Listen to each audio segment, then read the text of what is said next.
From the gleaming windows of my corner office in downtown Boston, I watched the city skyline I helped shape pierce the autumn sky. At 32, I've become the architect I once dreamed of being, orchestrating major commercial developments across New England that blend innovation with sustainability. My engagement ring catches the late afternoon light, a reminder of Nathan, my 34-year-old fiancé whose brilliance in sustainable development management matches my own passion for transformative design. Our wedding is penciled in for next spring, and together we've poured our hearts into renovating a century-old craftsman home, its weathered bones slowly transforming into a haven that mirrors our shared dreams. To an outsider, my life might seem like a masterpiece of careful planning and well-earned success. But beneath this meticulously constructed facade, fault lines are beginning to appear, cracks in the foundation that threaten everything I've built. To understand the earthquake that's about to shake my world apart, you need to know the story of how it was built in the first place, brick by painful brick. Picture an affluent Connecticut suburb, where manicured lawns and pristine facades mask the dysfunction festering behind closed doors. My mother, Phoebe, commanded respect as a teacher at an elite private high school until her abrupt departure 6 years ago. My father, Richard, still strikes fear into the hearts of corporate adversaries from behind his polished mahogany desk at a prestigious law firm. And then there was Ashley, my younger sister, the sun around which our family's universe revolved, her golden child status so blindingly bright it cast the rest of us in perpetual shadow. The favoritism in our household was about as subtle as a wrecking ball, though my parents would have sworn on a stack of Bibles it didn't exist. I can still taste the bitter injustice of that day when I was 8 and Ashley was 6. My report card gleaming with hard-won A's earned nothing but a dismissive, "That's what we expect from you," while Ashley's mediocre B's were celebrated with ice cream sundaes and effusive praise for her tremendous effort. This became the soundtrack of my childhood, my achievements dismissed as mere obligations, while Ashley's every mundane accomplishment was elevated to the status of minor miracle. One memory stands etched in acid on my heart, a perfect crystallization of everything wrong in our family dynamic. At 15, I had transformed my bedroom into an architect's studio, sleeping on a narrow strip of mattress while my drafting table consumed most of the space. For months, I worked until my fingers cramped and my eyes burned, pouring my soul into a design project for the National High School Architectural Competition. The night before each deadline, I would catch my reflection in the window, a ghost girl with shadows under her eyes, illuminated by desk lamp light at 2 a.m., while the rest of the house slept in peaceful ignorance of my dreams. When my second-place national finish was announced, earning me a modest scholarship, I clutched the certificate with trembling hands, imagining my parents' pride. Instead, I came home to an empty house. They had chosen to attend Ashley's unremarkable soccer game, where she almost scored a goal. I found them later, sprawled on the couch, barely glancing up from the television as I showed them my award. "That's nice, honey," they mumbled, before turning back to Ashley's dramatic reenactment of her near miss on the field, complete with interpretive dance moves that had them howling with laughter. I refused to let their indifference extinguish my fire. Instead, I channeled my pain into excellence, throwing myself into every endeavor with the intensity of someone with something to prove. I led community service projects that transformed abandoned lots into neighborhood gardens, maintained a perfect 4.0 GPA that had my teachers writing glowing college recommendations, and served as student body president with a determination to make actual change rather than pad my resume. Meanwhile, Ashley's path spiraled increasingly out of control, though my parents seemed blind to the warning signs flashing like neon in the dark. When she began sneaking out at 14, leaving her window open and her bed stuffed with pillows, somehow it became my responsibility to play guardian. I would lie awake in my room, listening for the scrape of her shoes on the drainpipe, my stomach churning with anxiety as I imagined all the things that could go wrong. The breaking point came when she was caught shoplifting luxury cosmetics at 15, not out of necessity, but for the thrill of it. Instead of addressing the root of the problem, my parents somehow twisted it into my failure. "If you shared your allowance with your sister," my mother hissed, her disappointment a familiar knife between my ribs, "she wouldn't need to steal."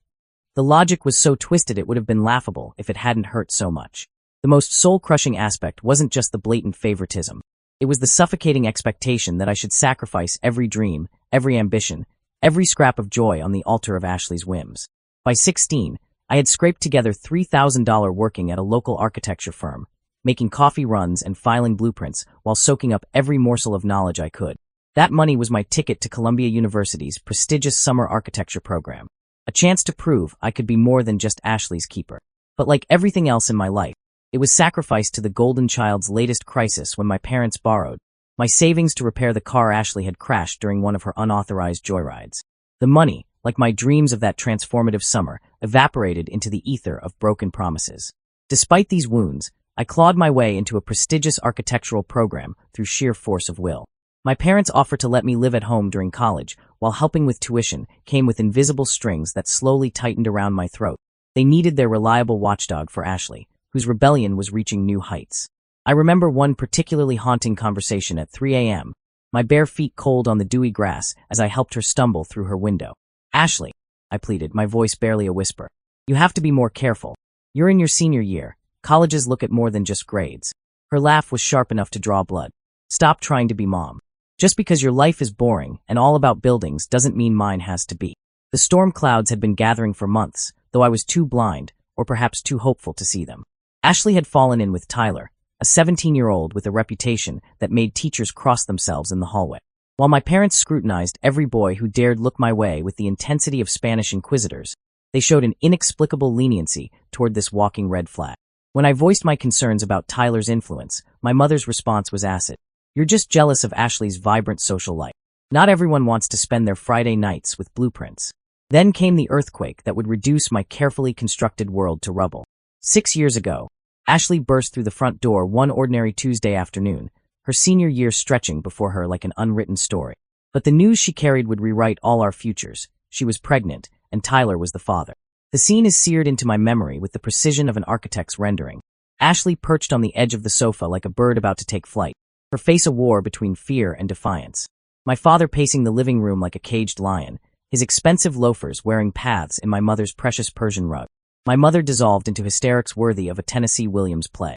And somehow, in the chaos that followed, they managed to twist reality once again, laying the blame for this latest catastrophe at my feet. I should have watched her more closely, been a better sister, seen this coming. The next morning, my mother appeared in my doorway like an avenging angel, her face carved from marble.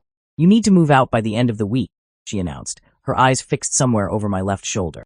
When I asked why, her response was a masterpiece of twisted logic that would have made Escher proud. "With Tyler moving in and a baby on the way, the house isn't big enough for everyone. Moving out would be your way of supporting your sister during this difficult time." I tried to reason with her. I was a junior in college, maintaining a 3.9 GPA while working part-time at an architecture firm. I just needed a few more months. But my words might as well have been raindrops trying to pierce stone. The final nail in my coffin came the next day in my father's fortress of an office, where the massive oak desk loomed between us like the judgment seat of a merciless god. His words fell like Arctic wind in the suffocating silence.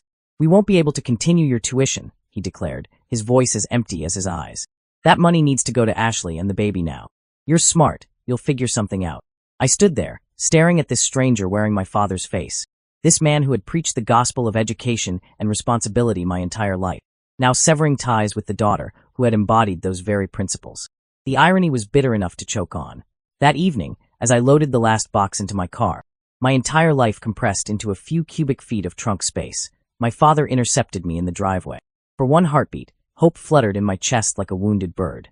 Instead, he handed me a piece of paper, creased and worn, as if he'd folded and unfolded it a dozen times. A list of local women's shelters. "Just in case," he muttered, retreating into the house like a ghost, leaving me alone in the gathering darkness with nothing but a paper shield against the world. What followed was a descent into a hell Dante never imagined. For 4 months, my car became my entire world, bedroom, closet, study, and prison all in one. Each night, I would park in a different Walmart lot, a nomad in my own hometown, learning the subtle art of becoming invisible. I mastered the choreography of homelessness with the same precision I once applied to architectural drawings, changing clothes in public restrooms with the grace of a contortionist, keeping my business attire pristine in my locker at the architecture firm, showering at the campus gym before anyone else arrived. I became a creature of the night, working as a late-night barista after my internship, the smell of coffee clinging to my clothes like a second skin. Sleep became a luxury I couldn't afford, caught in stolen moments between shifts, my dreams filled with the ghost of my old life. When I reached out to family members, the same ones who had cooed over my achievements at family gatherings, their responses were a masterclass in cowardice. My Aunt Susan, who had once proudly displayed my academic awards in her home, now couldn't meet my eyes as she mumbled about not wanting to get involved in family strife. My grandparents, who had always slipped me $20 bills with conspiratorial winks, suddenly became too old to handle the situation. Hunger became my constant companion, a gnawing presence that protein bars and vending machine coffee could never quite satisfy. The 24-hour college library became my sanctuary, its fluorescent lights casting harsh shadows across my face as I dozed off over architectural drawings, my pencil leaving trailing marks like tears across the paper. Yet somehow, through a combination of spite, determination, and sheer stubbornness, I maintained my GPA. Architecture wasn't just my major anymore.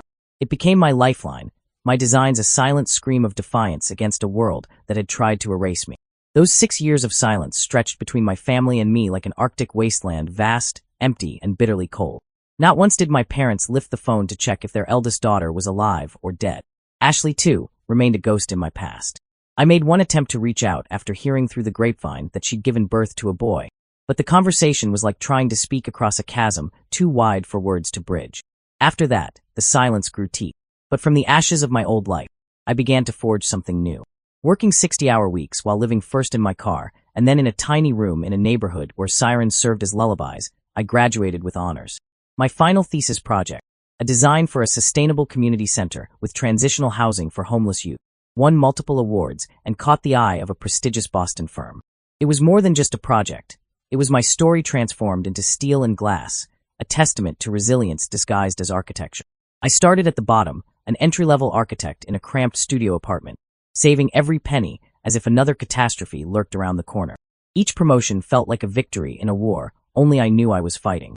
Within 4 years, I was managing my own projects, gaining recognition for designs that wove together human needs and environmental sustainability like threads in a tapestry.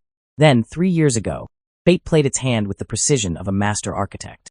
I was attending a sustainable development seminar, more focused on the free coffee than the speakers, when one presenter's words caught my attention like a hook. Nathan stood at the podium, passionately arguing for a controversial approach to green construction. Something in his argument struck me as fundamentally flawed, and before I could stop myself, I was on my feet during the Q&A, challenging his assumptions with the same intensity one once applied to surviving.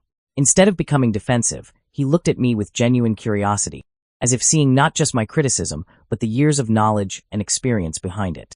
"I'd love to continue this debate over coffee," he said after the session, his smile reaching all the way to his eyes. "I have a feeling you could teach me a thing or two about sustainable design." That coffee evolved into dinner, where our debate about construction materials somehow morphed into a 3-hour conversation about everything and nothing. For the first time in years, I found myself talking about my past, the words spilling out like water from a broken dam. Nathan listened with a quiet intensity that made me feel truly seen, not just heard. When I finally fell silent, expecting to see pity or judgment in his eyes, I found only understanding and a depth of compassion that made my heart stutter in my chest. Our relationship blossomed like a flower pushing through concrete, defying the odds with quiet determination. Nathan became not just my partner, but my champion, understanding without being told that I needed someone to believe in me more than I needed someone to protect me. He was there when I bought my first home, holding me as I broke down signing the papers, overwhelmed by the realization that I finally had a place where no one could force me to leave. He supported my vision to renovate it, turning each room into a testament to survival, each carefully chosen detail a middle finger to everyone who had ever tried to break me. Through the whispered conversations of mutual acquaintances, I watched Ashley's life unravel like a poorly constructed building. Her marriage to Tyler lasted 6 months before collapsing under its own weight, and by then she was already carrying her second child, the father vanishing like smoke when he learned of the pregnancy. She tried again with Marcus 2 years later, but that foundation too crumbled when she sought comfort in another man's arms.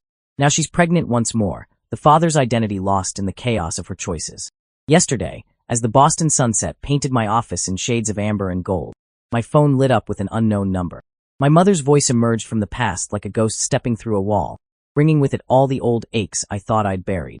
She began with an artificial casualness that set my teeth on edge, feigning interest in my life and achievements as if the past 6 years had been nothing but a minor interruption in our relationship.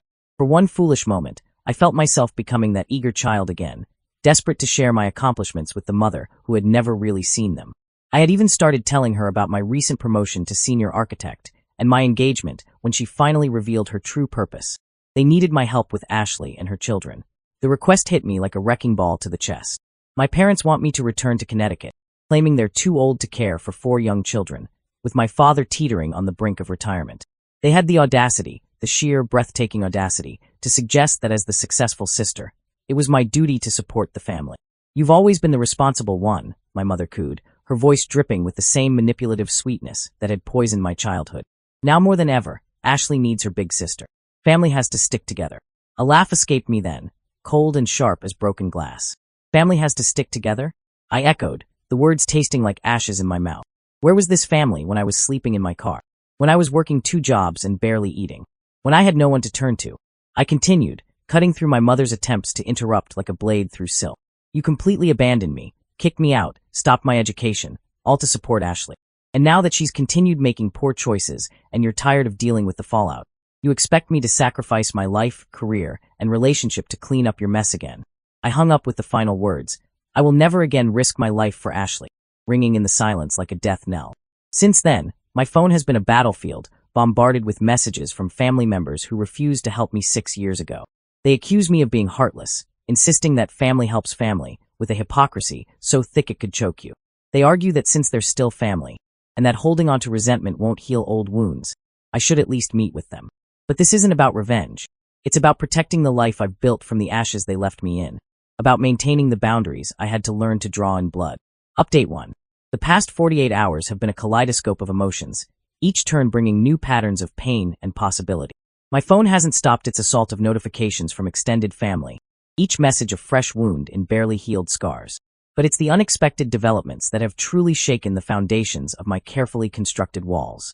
My mother's email arrived like a guided missile, laden with heart-wrenching photos of my nieces and nephews, innocent casualties in this generational war. The oldest, barely started in kindergarten, already shows signs of the same behavioral storms that marked Ashley's youth. The second child requires frequent medical attention, their small body a battlefield of mysterious ailments, while the third toddles through life blissfully unaware of the chaos surrounding them. A fourth life grows in Ashley's womb, another soul about to be born into this tapestry of dysfunction.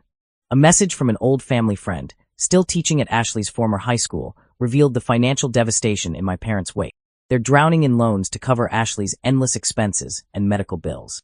My father, that titan of corporate law, has postponed retirement indefinitely, and they've already remortgaged their home, the equity disappearing like sand through an hourglass.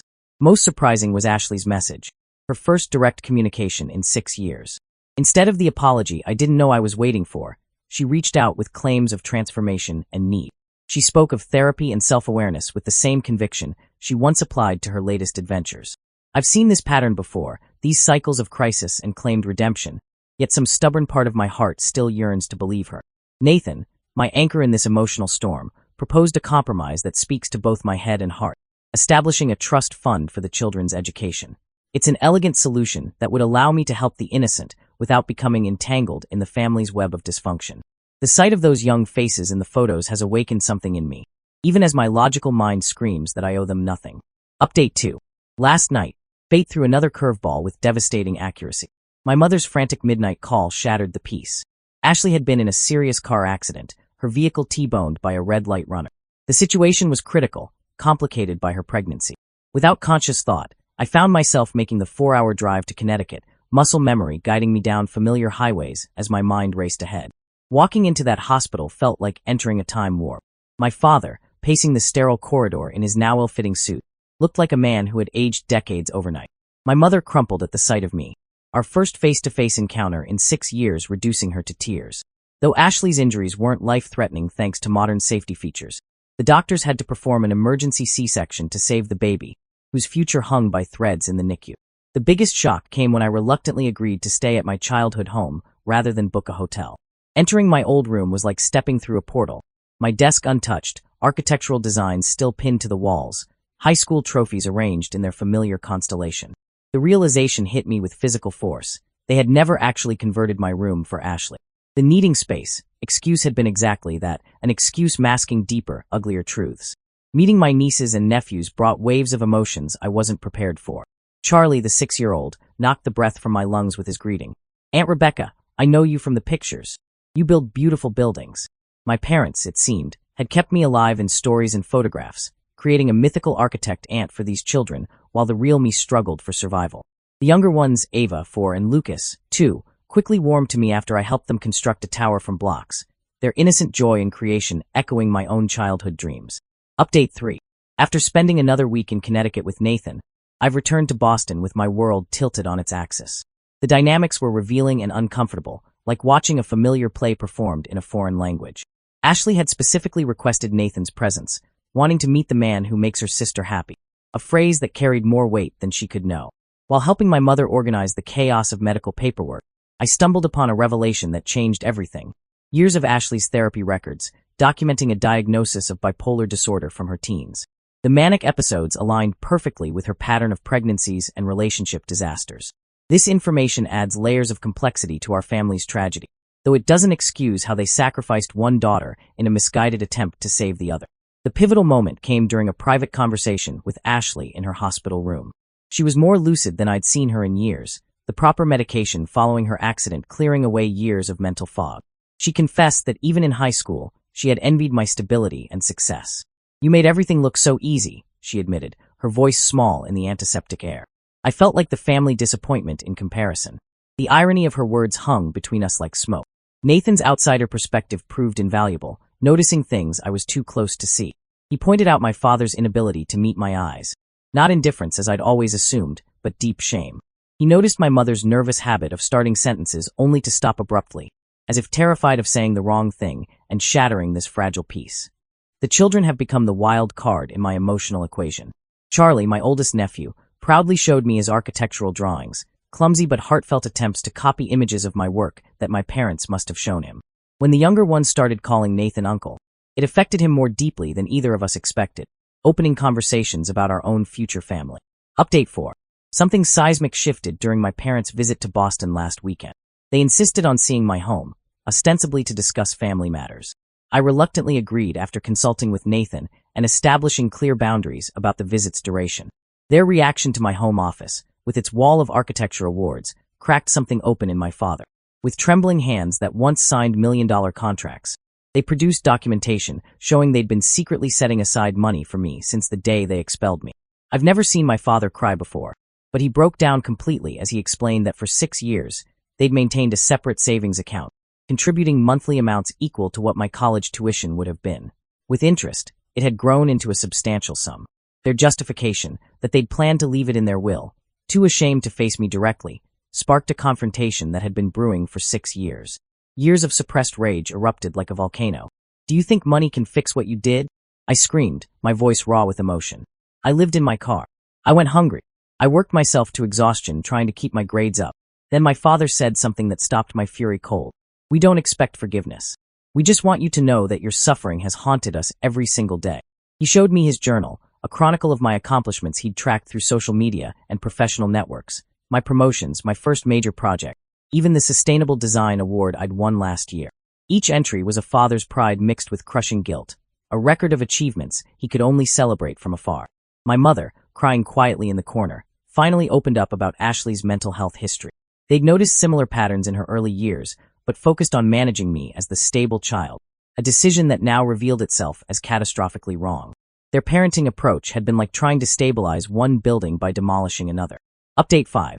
After extensive reflection and multiple family therapy sessions, I've reached decisions about my future relationship with my family that feel both protective and healing. In response to their inquiry about Ashley's care, I helped them locate a reputable mental health and postpartum care facility in Boston, but with clear boundaries around my involvement. While I won't be personally involved in Ashley's daily care, I've leveraged my professional network to connect them with necessary resources, building bridges without sacrificing my own stability. The money my parents saved has been transformed into a trust fund for Ashley's children's education, with me as trustee, ensuring the funds will be used appropriately while maintaining professional boundaries. Nathan's financial expertise and connections helped establish this arrangement, adding another layer of protection between family emotions and financial decisions. My relationship with my family has evolved in ways I never imagined possible. I've developed a structured approach to maintaining contact that protects my well-being while allowing for careful reconnection. While I won't be returning to Connecticut or assuming caregiving duties, we've committed to continuing family therapy sessions and regular video calls with the children, with direct contact with Ashley limited to emergencies. My mother still calls frequently, but there's a noticeable shift in her approach. Gone are the guilt trips and demands, replaced by genuine interest in my life and respect for my boundaries when I say I'm too busy to talk. My father made perhaps the most unexpected gesture. Beyond a formal written apology detailing specific instances where he failed me as a father, he began seeing his own therapist.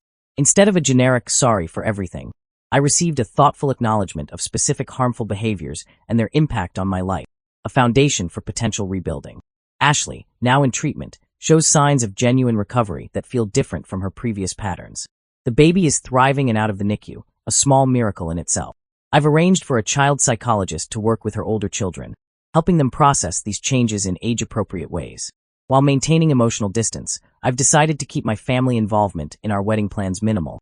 They'll be invited as guests, but the traditional family roles will be filled by friends who supported me through my darkest times. I'm at peace with my choices as I look toward the future, understanding that healing doesn't always mean complete reconciliation. It's a carefully calibrated relationship that protects my mental health while acknowledging the complexity of family bonds. While it's not the fairy tale ending some might expect, I've learned that taking care of family doesn't have to mean sacrificing my own well-being or succumbing to toxic patterns. There's no neat storybook ending where all is forgiven and forgotten. Instead, there's a realistic resolution with relationships reframed on healthier terms, professional help sought, and boundaries maintained. Sometimes, the most beautiful structures are built not on the ruins of the old, but on carefully cleared ground with new foundations. And sometimes, that's not just okay. It's exactly as it should be.